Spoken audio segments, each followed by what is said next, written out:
Hello and welcome to the Bestseller Experiment, a special deep dive episode that we record exclusively for our patrons on Patreon and our academies on the Bestseller Academy. And my special guest this week is Jenny Geras, Managing Director at Bookouture. Jenny previously worked at Penguin Random House and Pan Macmillan as a commercial fiction publisher. Before becoming an editor, she also worked in marketing and digital marketing. We're going to be looking at what makes Bookouture different to other publishers and answering listener questions. But Jenny, welcome to the podcast. How are you today? Thank you. I'm fine and very happy to be here. Lovely stuff. So Bookouture, we've had lots of Bookouture authors on the podcast before. They all seem deliriously happy to be with Bookouture. We've seen some amazing success stories. Let's talk about what it is that makes Bookouture different to what we call now traditional publishing. And what is it that, and having worked for both, I think you're in an ideal position to sort of tell us what attracted you to Bookouture and how you've managed the change in coming to Bookouture as well. Yeah, absolutely. So people do ask this question a lot because it was a big change I made when I joined Bookouture. I moved from Penguin Random House, which is obviously the biggest publisher in the country, to Bookouture, which at the time was an independent publisher. We weren't yet part of Hachette, and I think I was the 14th member of the team to join. So it was definitely a big change. And so people do ask this question. And I normally start my answer by explaining how much is actually the same. Like, there are a lot of things that are different about our model as a publisher, but there are also a lot of things that are very, very similar. So for me personally, I am still working on much the same sorts of books that I have worked on throughout most of my career, which is commercial fiction of various sorts, from women's fiction to crime thriller to book club fiction to historical fiction. The books are the same, not the same books, but the same sorts of books. And much of the editorial process is the same. So when I joined Bookouture, first I wasn't the managing director, then I was a publishing director. So I was working much more closely with authors on their books. And a lot of that process was the same process I'd been through at my job at Penguin, at my job at Pan Macmillan, i.e. finding commercial books that I think readers will love and buy, and editing those books to make them as good as they can be, and designing covers for them, not myself, obviously, with designers, writing copy for blurbs, all that sort of publishing piece. The process is really remarkably similar. So I always say that because I think not everyone necessarily knows it and might think that the whole process is different and we edit books in a different way. Like, we don't. A lot of the process is the same. So really the points of difference start there, once the book is edited and ready to be published, in terms of how we get it to its market and its readership. And so the most obvious thing to say, and some of your listeners will know this, but I'll say it anyway in case not everyone does, we are a digital publisher. And what that means is our primary formats are ebook and audio. We do also publish print-on-demand paperbacks, which means you can go to Amazon and buy any of our books as paperbacks on Amazon, but they are not sold into bookshops in the same way and distributed in the same way. So that's the sort of first immediate difference for the reader is just the format, how most of them are reading or listening to our books. So then that obviously influences a lot of the other things that we do and why we do them. So most of our marketing, I would say all of our marketing really, and publicity is online rather than print. So Facebook, Amazon, for example, and those are advertising tools that are used by all publishers now. That's very much not unique to Bookouture anymore, but just in terms of focus, our focus is always digital. Because that is where our readership is. There are a number of other things that, because of how we publish, we are able to do that not all publishers are. And one of the things I talk about most often, because it's one of the things I feel makes us unique, is our ability to test and change things if things aren't working. So obviously, every book we publish, we hope it will be a huge bestseller, and some of them are, but not all of them are. Or not all of them are immediately in some cases. And what we have the ability to do that a traditional publisher does not is we can test and change things. So once something is live on an online retailer, we don't just publish it and leave it. we tweak it all the time to make sure that it's as strong as it can possibly be.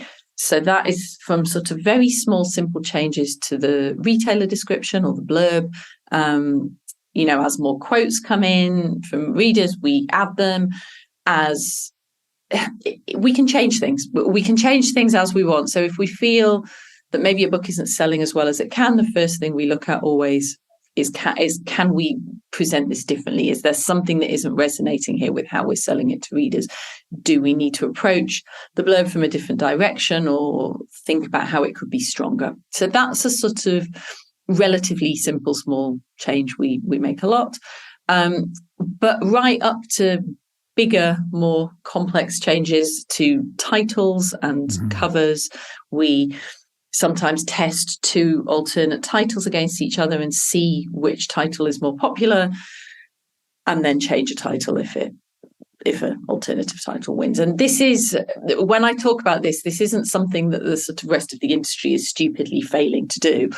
It's obviously just not possible if you've shipped a load of books out to Tesco or Waterstones or wherever to bring them all back, change the book's title and send them back out again. So it's just an advantage that we have because our model works in the way that it does.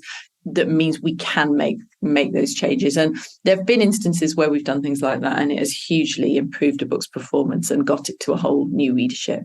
It's really interesting to see how much those things can impact. I can. So that's an example. I mean, I can tell you, having worked in traditional publishing and having seen what you've done with that, we've all wished that we could bring them all back and rejacket them and retitle them many, many times. So it is an amazing thing to see, and we do know it works as well. The author in that. The author is consulted throughout those changes as well, because I can imagine it can be quite, if you're an author, it can be a bit distressing to see covers change, title change. It can be a tricky process because obviously sometimes authors are very attached to their book's title and or cover. Alternatively, sometimes they're not. Sometimes an author was never sure about a particular title or not sure about a particular cover, and actually having the opportunity to actually test that with the market and the readership and see if it works is very much welcomed. So it really differs from situation to situation, but we always make decisions based on data. That's another sort of big Bookouture selling point. Like, we always make decisions about how we publish based on the huge amount of data that we have from our existing publishing. So we try really hard not to just say, I prefer that cover, let's go with that one.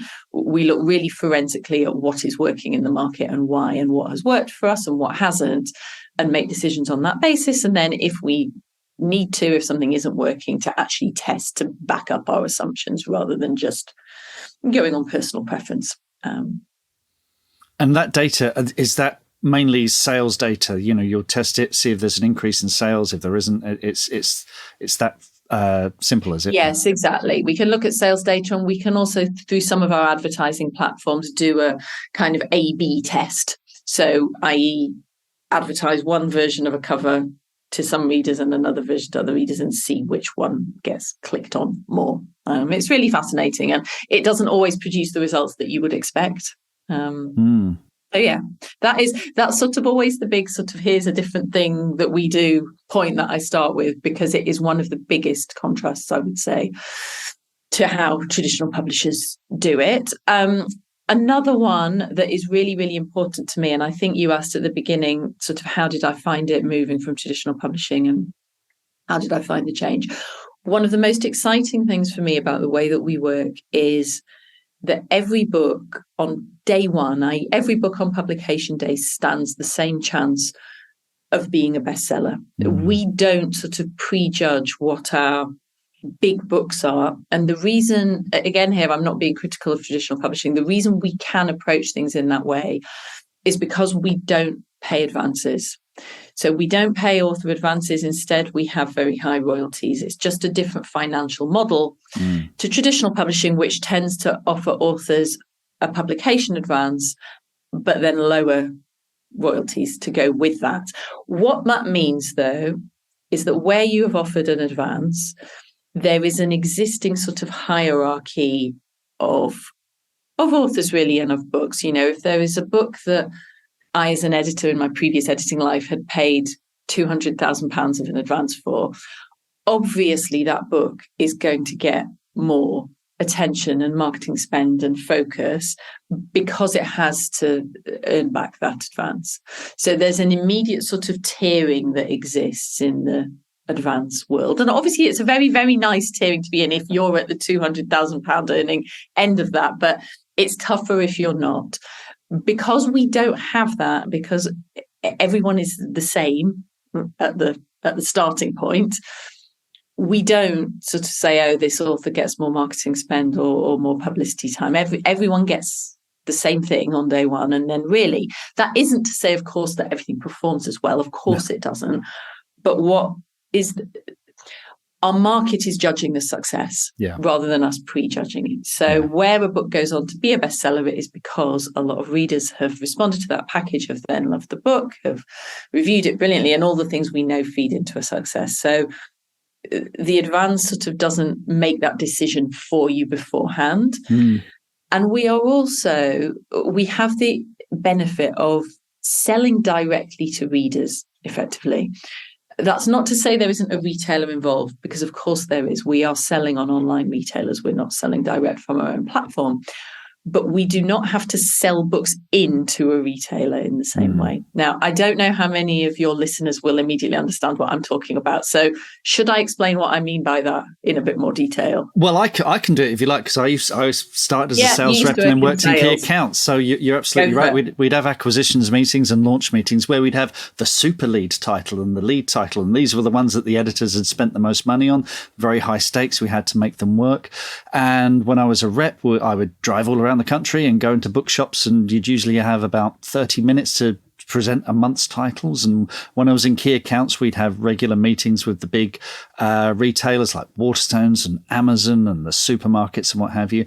And yes, all that focus would be on those big lead titles because we had to make them work. And then the authors further down the list either got a very kind of cursory sales moment, selling in, or maybe sometimes not at all. There were some authors that, because the supermarkets, because space is so limited, we generally only showed them what we deemed to be supermarket titles. So it was unusual for, say, science fiction to get a look in at the supermarkets, because generally it doesn't sell there. So yeah, there were a lot of the first conversations we had when acquiring a book was talking about routes to market, where the book is going to sell and who the retailer is, and then focus on selling it into that. But with Bookouture, that's no longer an issue. It's, as you say, it's the market decides. Exactly. And I found that very liberating when I joined Bookouture and was an acquiring editor here, thinking about what I could publish. Quite often in my previous publishing life, I would read, say, a crime thriller and think, oh, this is brilliant. And I know that readers would love it. But unfortunately, I can't acquire and publish it because we already have a big thriller we're launching that month, and this one would clash with it. So I know it wouldn't get that same supermarket support, as you say. So I would have to turn it down, despite knowing that if I could just get it to the end readers who it was written for, they'd love it and it would sell. And we don't have that kind of limitation because we're selling online, where everything has the same chance. Effectively, we can and often do publish several crime thrillers or several psychological thrillers or several romantic comedies all in a week. Readers don't care that like they all get the same space on a digital retailer. They all get their page where readers get to look at them and decide whether they want to buy them and read them. And so again, it's not to say that everything works, but it's to know that the readers are the ones making that decision. I found very empowering because that's who you're reading for. When you're an editor, you're reading thinking, will readers like this? You're not thinking, will buy at Tesco or Sainsbury's like this? You can't, because they're just one person and you can't second guess and you can't know what's going to catch fire and when. And it's just nice to be able to read and consider books in that way as a reader again. And as you said, there is this kind of equal playing field, but also you have this great focus on SEO and email marketing and ad campaigns. And you had a marketing background. Shall we talk about how all that works? I did have a marketing background, although actually I always feel like a slight cheat when people say, as you did, that I worked in digital marketing. When I worked in digital marketing, it was called online marketing for a start. It wasn't even called digital marketing. It was a long time ago, and I was mainly sort of running and managing websites. So it was pre-ebook. So it was pre-ebooks being a big thing. So yes, it was useful. I guess your bigger question, though, about how Bookouture does things like SEO and digital marketing differently. I don't think it's so much that we're doing radically different or astonishing things that other publishers don't know about. Like, definitely other publishers are all on top of, or should be by now, their search terms and their metadata. And the fact that they're running digital advertising. It's just the fact that because it is our sole focus, we do it much more forensically and I think better. But it's not so much that I could say to you like, oh, we do this with our keywords and it's completely different to anything anyone else has ever thought of. It isn't that. It's just that because digital is our market, it is the thing we are totally focused on. And for understandable reasons, traditional publishing has to spend a lot of time focusing on things like selling books into the high street and supermarkets and so on. So I think it's more a focus thing than a sort of amazing magic secrets thing. Often when people come to us from traditional publishing, they're like, I want to find out what all your incredible secrets are. It's not that secret. If you looked at one of our books on an online retailer, you would be able to see pretty much what we're doing, I think. Yes, and everyone could do it. It's just they're less focused on doing it sometimes. Yeah, I mean, again, having worked in, for Orion, I can tell you that the focus on getting those things right were on those lead and super lead titles, though. So not everyone was getting that attention. And I think the difference for you guys is everyone's getting that kind of attention, aren't they? Yeah, exactly. It's just that. It's just because that is how we sell. We have to focus on everything being precisely right, every single keyword, punching its weight, the subtitle on the book working in the way that we need it to, changing things if they're not working. Yeah, it's just a time and focus thing, really, rather than a secrets or skills thing. And am I right in thinking that every author has a sort of dedicated email newsletter as well? Or yes, I got that? Exactly. Yeah. So for every author we publish, we gather interested readers and build up their email marketing list and then use that email marketing list to sell their future books to. Again, those are things that other publishers do to a certain extent and with some authors, but I think we do it with every single author. We're very focused on using those lists in the best possible way to sell our authors' future publishing. Excellent stuff. Let's get on to a couple of listener questions. And then I'd like to sort of come back and talk about some of the newer imprints, your non-fiction imprint and Second Sky. Yep. But we've got a question from Angela Nurse, and she says, what is Jenny looking for, and what makes an author stand out for good reasons, and what puts her off? So when people and authors can submit direct to Bookouture. Yes, absolutely. Your doors are always open. You don't need an agent. It's people listening to this could submit their novel today, couldn't they? Yeah, they can. Sorry, and actually I should have clarified that because it is another big difference between us and a lot of traditional publishers where you do need a literary agent in order to sort of get a foot in the door. We do accept submissions through agents, but we absolutely also accept direct submissions and always have and always will. It's a very, very important part of how authors come to us, and some of our biggest, most best-selling authors have come to us through that channel. So yes, absolutely fine to submit to us direct via our website. And I've now forgotten what the original question was. What was the question you asked me? What are you looking for, and what makes an author stand out? Yeah. Absolutely, yeah. Okay. So the sort of niche answers to this are obviously slightly different from genre to genre, but there are some very clear overarching things that I can explain. So first of all, we are a commercial publisher. Until very recently, we were a commercial fiction publisher only, and we do now do some non-fiction, and I'll come back and talk about that later. But the majority of our publishing is commercial fiction. And by commercial fiction, I mean... how best to define this? I mean, not extremely literary fiction. So if you've written a sort of potential Booker Prize winner we're probably not the publisher for you.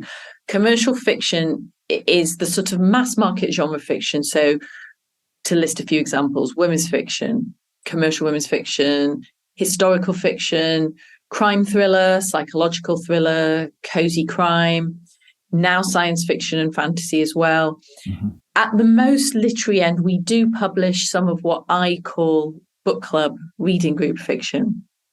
And I don't know if that is a term that will be recognised by everybody.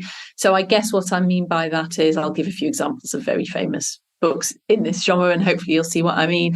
Something like, say, Room by Emma Donoghue, or Where the Crawdads Sing, a book that is very well written, but still also very pacey, plot-driven, commercial, readable.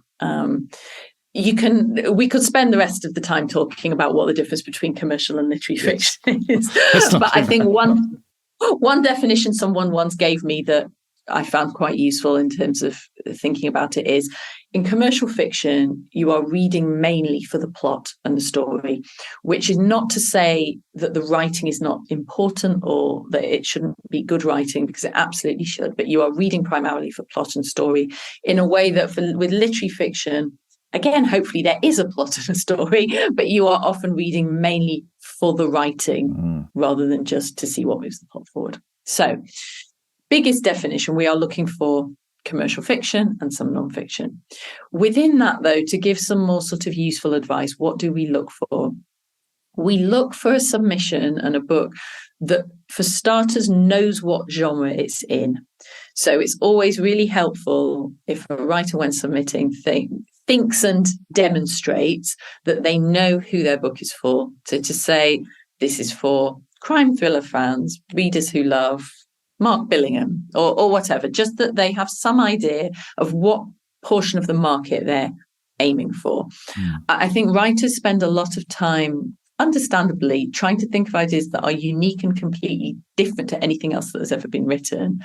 Commercial publishers particularly need to see that there is an existing market that book can potentially reach. So it's always really helpful with the submission to understand how an author sees their own work. So what do they think it is doing? Who do they think will enjoy it? And some example comparison authors is always really helpful. And that doesn't mean that your book has to be exactly like those books. It just means that you think those readers will enjoy your book too. So a general sense of sort of genre and positioning is really helpful.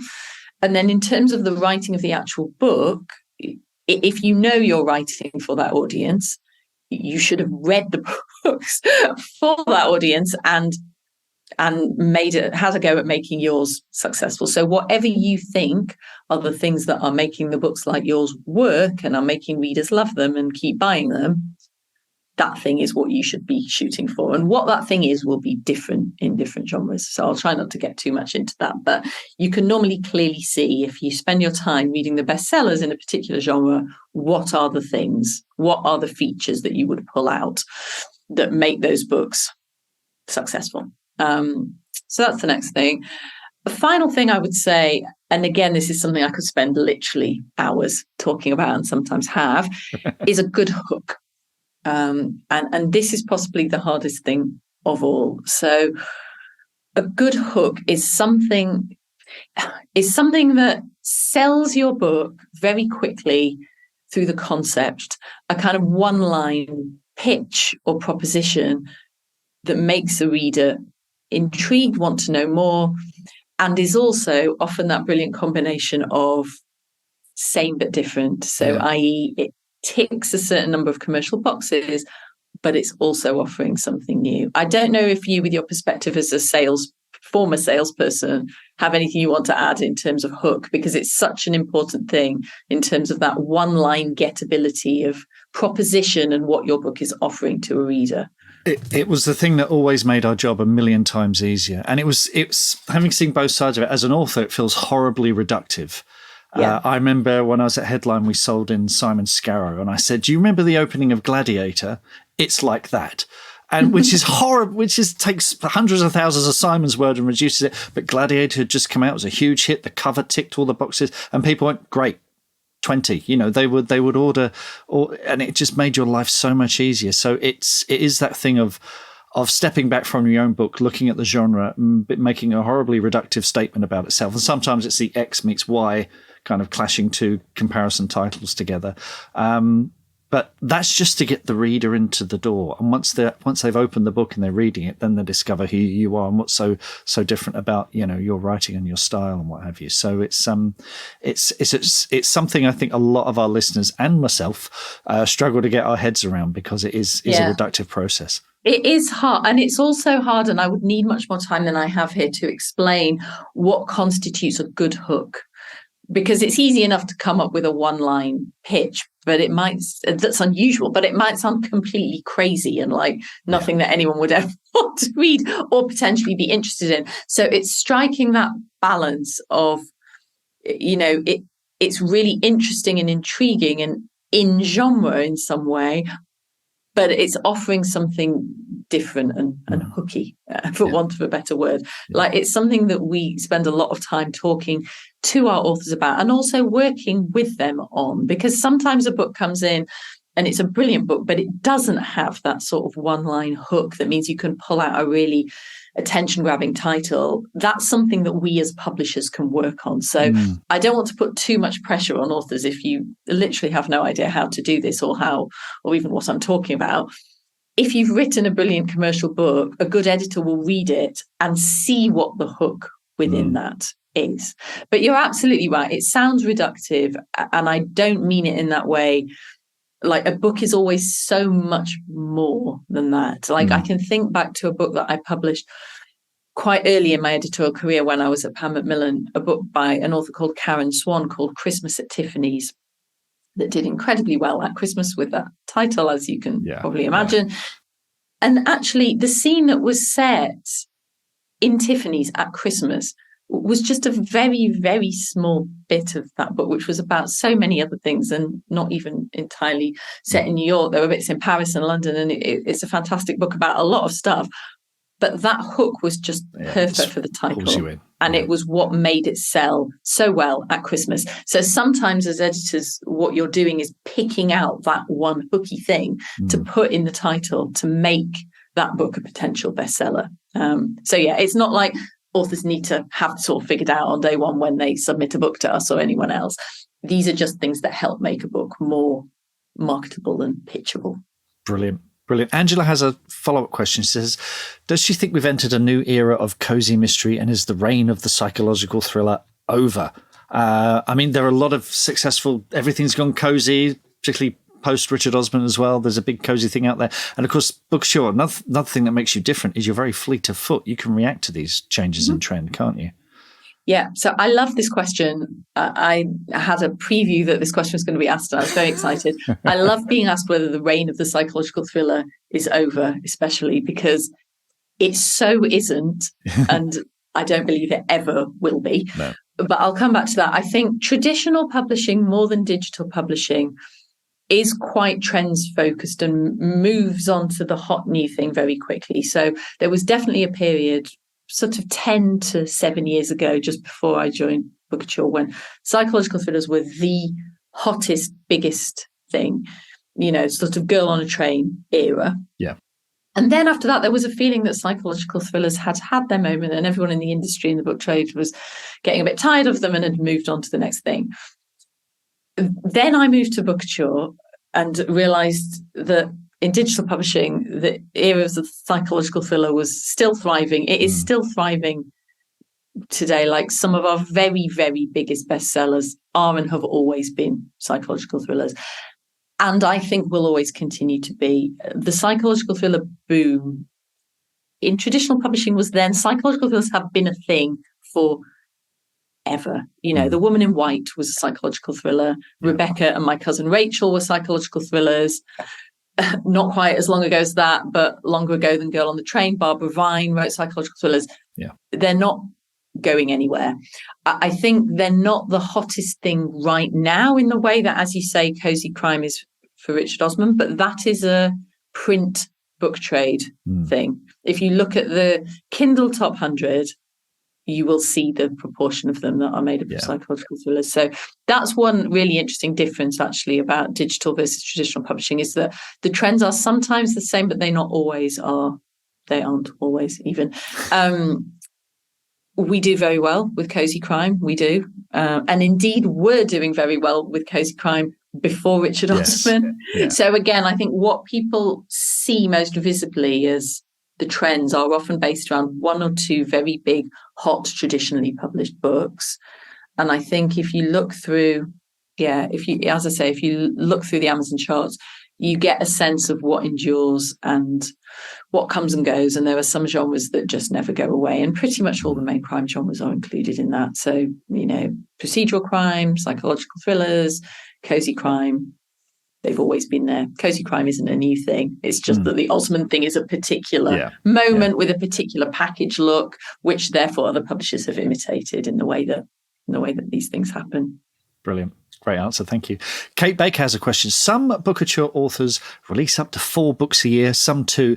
Do you prefer authors who are prolific, or do you have authors who can write 1 a year or even less frequently? Yeah, absolutely. We have all sorts. And I know this is something that people notice a lot about Bookouture and ask about is I can see that a lot of our authors are really, really prolific. And do you have to write like that? You absolutely don't. This is always very much guided by the author and the schedule that they want to write to. Some authors miraculously can write 3 or 4 books a year. I do not know how they do it, even having worked with them now for several years. I don't know how they manage it. Obviously, if you are a successful author and you are publishing 3 books a year, you are likely to be earning more money than if you're only publishing 1 book a year, just because there's 3 times as many books. But we also have lots of very successful authors writing a book a year, or sometimes even less frequently than that. It's always, it depends also what you're writing. I think with series, it's always beneficial if you can get the books slightly closer together. If you're writing standalones, that becomes much less important because each book succeeds or fails on its own merits, really, and you have a kind of fresh chance each time. So no, absolutely don't be put off by submitting to us because you think you couldn't write 3 books a year. Most people can't write 3 books a year, and people tend to notice our authors who can do that, but they are the exception. Absolutely. Very reassuring. And Jackie Kirkham has a question about Thread, which is the non-fiction imprint, which launched in 2020, I believe. And Jackie says, will Thread, the non-fiction imprint, open up to more narrative non-fiction genres? So tell us about Thread and the sort of stuff that's working and that you're looking for in Thread. Yeah, no, absolutely. I was interested in this question because what we are mainly looking for, and so far the things that have worked best for Thread, are exactly narrative nonfiction. We have a very good sense of the type of readers we know how to reach well at Bookouture, and those are, for the most part, our existing fiction readers. So people who like reading narrative rather than sort of, I don't know, textbooks, just to give a really ridiculous example of something that would work less well for us. So what we are mainly looking for is the sort of nonfiction that almost reads like fiction. So narrative, be that memoir, so personal memoir, or true crime. We've had some very successful true crime. So that's sort of nonfiction that you read all the way through as you would a novel. So story driven, really, plot driven in a different way. But particularly personal memoir and true crime are probably our 2 biggest, most successful areas so far. Wonderful stuff. And we won't talk too much about Second Sky because we had Jack Renenson on the podcast, episode 429, and I'll put a link in the show notes so you can go back and have another listen to that, folks. But it's great to see you branching out to science fiction and fantasy. I think every science fiction fantasy author I know was thinking, when are they going to do it? When are they going to do it? So what was the delay in launching that? Was there a feeling that it didn't quite work, or was the data not working, or was it just the time was right? Oh, no, not at all. There definitely wasn't a delay because we were like, we think this might be a bad idea. It's been something that we have wanted to expand into for several years. There was a slight delay caused, as with many things, by the pandemic. We were aiming to launch it much sooner. But really, it's just more down to how Bookouture has grown through its life. So the way we've developed and evolved is we've published certain things in certain genres. They have done well.